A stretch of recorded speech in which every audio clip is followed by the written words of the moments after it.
Ladies and gentlemen, the American dollar is a ticking time bomb. In 1923, after Germany lost the World War I, the German government was forced to pay $33 billion in reparations. 1923 was disastrous for Germany. In that year, French and Belgian troops entered the Ruhr to force the Germans to pay up. The Allies presented the London Schedule of Payment, the final war reparations bill which they expected that Germany would pay. The total, which the Germans had negotiated down from previous offers, was 132 billion gold marks. So you know what they did? They started printing money. And when they started printing money, Germany unlocked an economic horror story that they would remember for a century.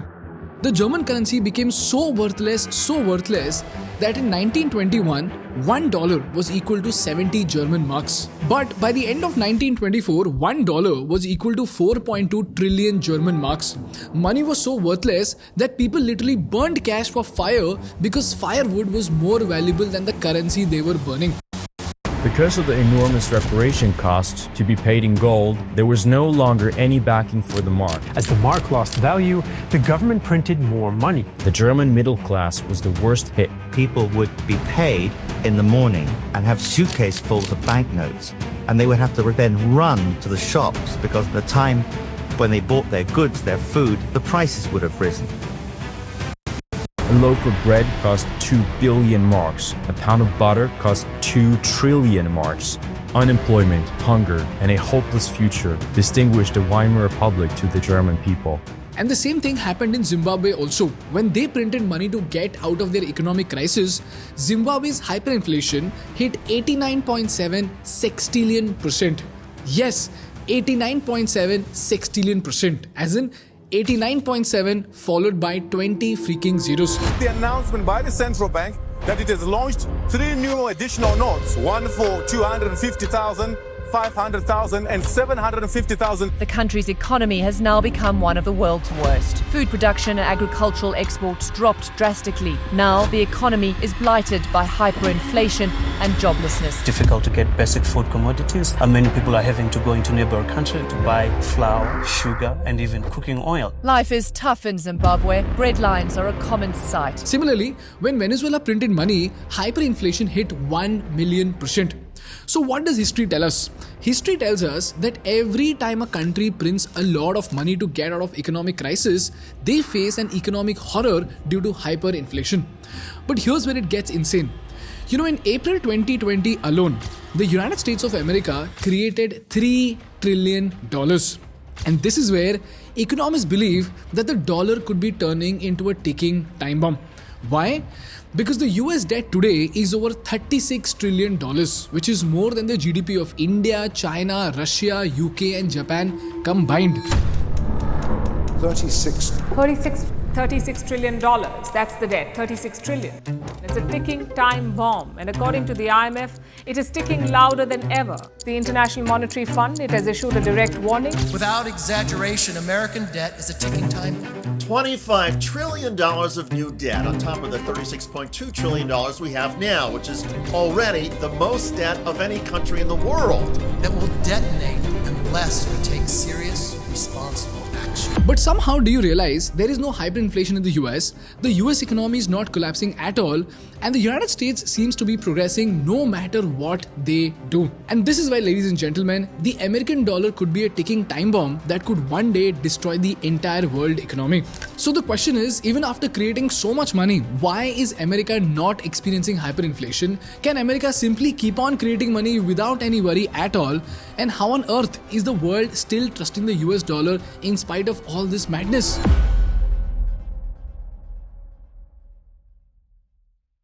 Before we move on, let me thank Outskill for supporting our content.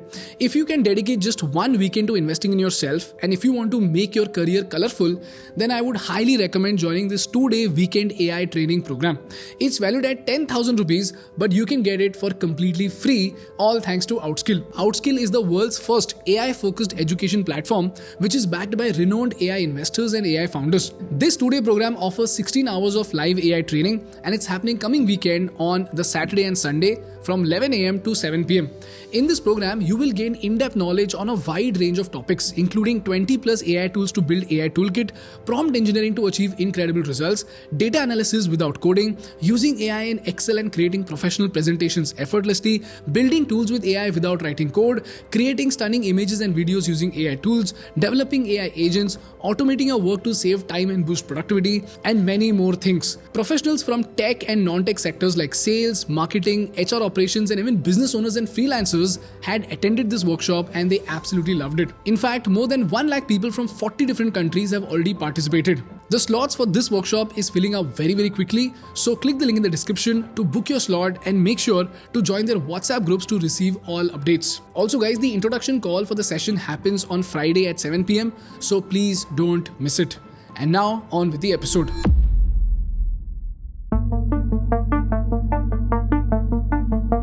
In the current situation, like we saw, the United States has $36 trillion in debt, with $1 trillion just going into interest payments. And like we discussed in our previous case study, they have crossed their debt ceiling 70 times since 1960. In fact, in 2020-2021, the United States created around $3 trillion. Treasury Secretary Janet Yellen said Thursday the U.S. hit the $31.4 trillion borrowing cap set by Congress. With the potential for U.S. economic catastrophe, raising the debt ceiling has historically been a routine and bipartisan act. The debt ceiling has been revised 78 times since 1960. This is about economic stability versus economic chaos. So how do Americans just make $1 trillion out of thin air using their dollar power? Well, this is how the money machine of the dollar works. Step number 1, the Federal Reserve, which is America's central bank, it creates $500 billion of new money to buy bonds. Now mind you, this money is not handed over to the citizens, neither is it physically printed. This money is created digitally. Then comes step number 2. The Federal Reserve buys $500 billion worth of 10-year bonds from commercial banks at, let's say, 1% interest. So Bank A sells $150 billion in bonds, Bank B sells $200 billion in bonds, and Bank C sells $150 billion in bonds. So the Fed credits these banks with $500 billion in new reserves, all digitally created. Then comes step number 3. Now that banks have $500 billion in fresh reserves, they start lending more money to businesses and consumers. So Bank A lends $50 billion to businesses and Bank B lends $100 billion for mortgages and car loans. And this sudden flood of money allows banks to lower interest rates from 5% to 3%. Why? Because the supply of money is very high. And then comes step number 4, which is where the economic cycle starts moving. So what happens in this cycle?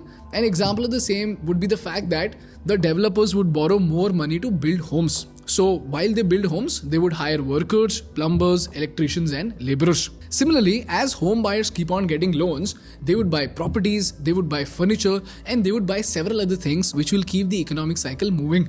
And eventually, more people will work, more people will earn, and more people will spend. And when the spending goes up, asset appreciation happens. And this is where step number 5 comes into play. As demand rises for real estate and consumer goods, stock prices go up, property prices go up, and most importantly, the government's tax revenue starts going up. And just like that, the US government uses digital money to reduce its burden and keep the economic flywheel running. But now this begs another question. If Zimbabwe, Germany, Venezuela, and Turkey, all of them faced hyperinflation after printing money, why hasn't the US faced hyperinflation yet? Well, as it turns out, whenever the US is in trouble, the global market somehow comes together just to save the United States of America. Sounds shocking, right? Well, let's go back to 2021 and you'll understand the story very well. When the pandemic hit in 2020, the American economy came to a standstill. So the US government injected $3 trillion over 2 years. And as soon as that happened, 3 things followed. Firstly, Americans had more money, the businesses had more money, the consumers spent more, and the companies started growing. Eventually, the economic cycle started spinning and the economy started growing. Secondly, the US dollar depreciated. But the catch over here is that when the US dollar goes down in value, US goods and oil becomes cheaper in the global market. So the global demand for American exports and oil goes up. For example, if the dollar weakens, avocado becomes cheaper globally. And what happens when avocado becomes cheaper? Countries start importing more avocados. And since the US dollar is the world's reserve currency, central banks all around the world hold dollars in their reserves. and most global trade like oil, gold, wheat is still settled in dollars. So when the dollar drops, everybody still needs the dollar, which means the demand comes roaring back. Because no matter what happens, everybody needs oil, because oil eventually fuels the growth of any economy. So in 2021, as the dollar depreciated, the demand for oil shot up, and this rising demand brought back the value of dollar on track. And this happened very, very quickly. And then, to make matters better for America, in 2022, the Russia-Ukraine war broke out. And when the war broke out, what happened? The world started to panic. Ukraine's capital city of Kyiv is under attack. Tensions between Russia and the West are growing rapidly. President Biden has ordered several thousand U.S. troops to take up new positions in Eastern Europe. Attacks on Ukraine has clearly rattled the global markets as well, sending stocks tumbling. Big move we've seen is in the price of oil. Crude oil prices now close to $100 a barrel. Energy prices and volatility would likely spike even higher in the European Union, which relies, as we know, heavily on Russia. When the world started to panic, what happened? Investors started selling assets from all over the globe and ran back to the United States to park their money in the US market. Why? Because even in chaos, the US dollar is the safest asset on the planet. And the same thing happened in 2008 also. After the US injected billions of dollars, the dollar dipped in value. But somehow, the world recovered and the demand for dollars spiked again. And eventually, Europe got hit with debt crisis, because of which, again, investors panicked and they ran back to the US and parked their money in the US dollar. Why? Because whenever chaos happens, the US dollar is the safest asset to invest in. So after all this chaos, when the demand for dollar rises again, the Federal Reserve quietly steps in and raises the interest rates and tightens the money supply to cool the things off. So if you look at the pattern, what's happening over here, guys? When the US is in an economic crisis where it has no other option, they literally create money in order to save themselves from an economic crisis. When they create money, the value of the dollar dips. But when the value of the dollar dips, because the world trades with the dollar, they need more oil, they need more avocados, and they need more gold. So when this trade increases, the demand for dollar rises. And when the demand for dollar rises, this dip in the dollar value comes back again, because of which the dollar comes back to its original value. And somehow every time the United States deploys quantitative easing to create billions and trillions of dollars, although the dollar value dips in short term, somewhere or the other, there is an economic crisis, because of which the investors flood back to the US and park their money in dollars. And when the investors pour in billions and trillions of capital into the US market and buy the US dollar, the dollar demand increases and the dollar comes back to track. And all of this happens because the world trade happens with dollars. Why? Because everybody in the world trusts the US dollar. So ladies and gentlemen, do you realize the real power does not lie with the US Army or the Silicon Valley. It lies with the US dollar. And more importantly, it lies with the trust that the world places on the US dollar. Because if Turkey starts printing money, nobody wants the lira. Why? Because nobody buys oil in Turkish lira and nobody trusts the Turkish lira. Similarly, if Venezuela starts printing money, nobody trusts the Venezuelan currency, because even if you have billions and trillions of Venezuelan currency, nobody's going to give you oil in exchange for Venezuelan currency. So it doesn't really matter whether it is Germany, Turkey or Venezuela. If they start printing money, even if you have billions and trillions of these countries' currency, it will be worthless, because nobody will sell you oil in exchange for these currencies. So the dollar and the trust of the dollar is by far the most powerful asset that the United States has. So here's the moral of the story. As long as the world buys oil in dollars, as long as dollar is the safest investment during the times of crisis, as long as no other currency rises to challenge it, the US dollar will never fall. So the $1 trillion question that the world needs to answer in the 21st century is, who will be the next superpower? Which currency will be the next most trusted currency? Because ladies and gentlemen, if the trust in the US dollar fades away, the world needs another currency and another superpower as a backup.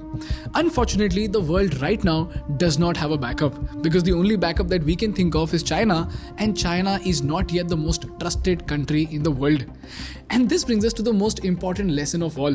Do you realize, in spite of China being the next big superpower, just because nobody can trust China, China is losing out on trillions and trillions of value. And the United States? Well, just because the world trusts the dollar, they're able to create trillions of dollars and they're able to get away with $36 trillion in debt. That's all from my side for today, guys. If you learned something valuable, please make sure to hit the like button in order to make YouTube Baba happy. And for more such insightful business and political case studies, please subscribe to our channel.